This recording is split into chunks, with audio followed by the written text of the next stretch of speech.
Welcome, listeners, to a very special episode tonight. In this episode, we're going to practice your English listening skills, but with a twist, by diving into some terrifying true stories. So get ready to hear a tale that will send chills down your spine. Boo! I'm joined by Mario, a man who's lived through something truly unsettling. Mario, thank you so much for being here today. Thanks for having me, Coach. I'll admit, I'm not exactly thrilled to revisit these memories, but if it helps others understand what I went through, I'm glad to share. Absolutely. Sometimes the most unbelievable stories are the ones that are the hardest to explain. Mario, why don't you take us back to that night? What happened to you that made you believe in things beyond our comprehension? It all started about 10 years ago. I was working in a small town in northern Mexico, helping build a new road through the mountains. It was isolated and the work was tough, but I didn't mind. I enjoyed the quiet. But one night, something happened that made me question everything I thought I knew. We were working late and we needed some supplies from a nearby town. I volunteered to go get them, thinking it would be a quick trip. But on my way back, that's when things went wrong. That sounds like a peaceful night at first, but I can already tell something was about to go terribly wrong. So what happened next? It was around midnight when I started driving down this long, empty stretch of road. The woods on either side were thick, and the night was pitch dark. All of a sudden, my car began acting up. The lights flickered and the engine sputtered. I pulled over to the side of the road to check, thinking it was just a mechanical issue. When I stepped out of the car, that's when I noticed something strange. There was no sound. The usual night noises, the chirping of crickets, the rustling of leaves, had completely stopped. It was unnervingly silent. So what happened next? Wow, so the silence hit you first. That's already enough to make anyone uneasy. What did you think when you realized there was no noise? To be honest, I tried to brush it off. I thought it was just my imagination, but it was so still, like the whole world had gone quiet. You know, when you're in nature, you expect to hear something, even if it's just the wind. But there was nothing. Then I heard something moving in the woods. At first I thought it was an animal, but it didn't sound like any animal I had ever heard. It was too deliberate. Like something or someone was walking, but not in the way a creature would. I froze for a moment. I didn't want to look, but I couldn't help myself. I slowly turned my head toward the woods, and that's when I saw it. A figure. It was pale, almost glowing, moving between the trees. It wasn't human, at least not in the way we understand it. That's terrifying. I can't even imagine what was going through your mind. Did you try to approach it? Number? Absolutely not. I was too scared to move. My legs were shaking and my heart was pounding so loud I thought it might explode. All I could do was get back into my car and lock the doors. I tried to start the engine, but it wouldn't turn over. I kept glancing at the woods and I swear I could feel its eyes on me. That thing was still out there, just standing there watching me. After what felt like an eternity, I heard something. A voice. It was soft, almost as if it was carried by the wind. It whispered, "Get out." Oh my God, that's horrifying. I mean, hearing a voice like that, especially when you're already on edge, must have been surreal. Did you try to respond? Just like that. Clear as day. Get out now.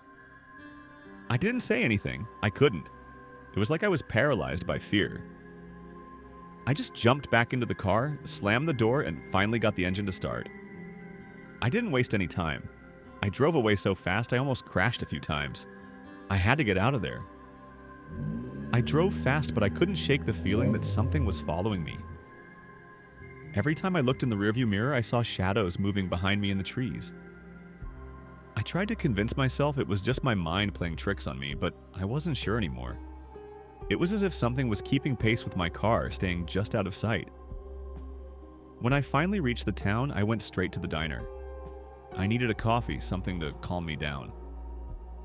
I walked in and told the waitress about what happened. She didn't react at first, just gave me a strange look. But then she came back to me a few minutes later, pale as a ghost. What did she say? Was she shocked? She said, "You're not the first to see it." She told me that several people had experienced similar things. seeing figures in the woods or hearing whispers on that road. It seemed like everyone who had worked on the road had some kind of strange encounter. That's unbelievable. So this wasn't just a one-time experience? No, it wasn't. And it wasn't just me. People had been seeing things, hearing things, and even feeling like they were being followed. I asked her if anyone had ever tried to investigate it, and she just said, "Some things are better left alone." After that night, I felt like I couldn't escape it. It wasn't just a one-off incident. Every time I drove down that road after, something felt off. It was as if whatever I had encountered was still there, lingering in the shadows, watching me from the corners of my vision. I started having nightmares about that figure. Sometimes, I would wake up in a cold sweat, feeling like it was standing beside my bed. I couldn't shake the feeling of being watched. It followed me in my dreams, and I could hear the same whispering voice telling me to leave. That's incredibly unnerving. It's like it was trying to communicate with you, or maybe even claim you?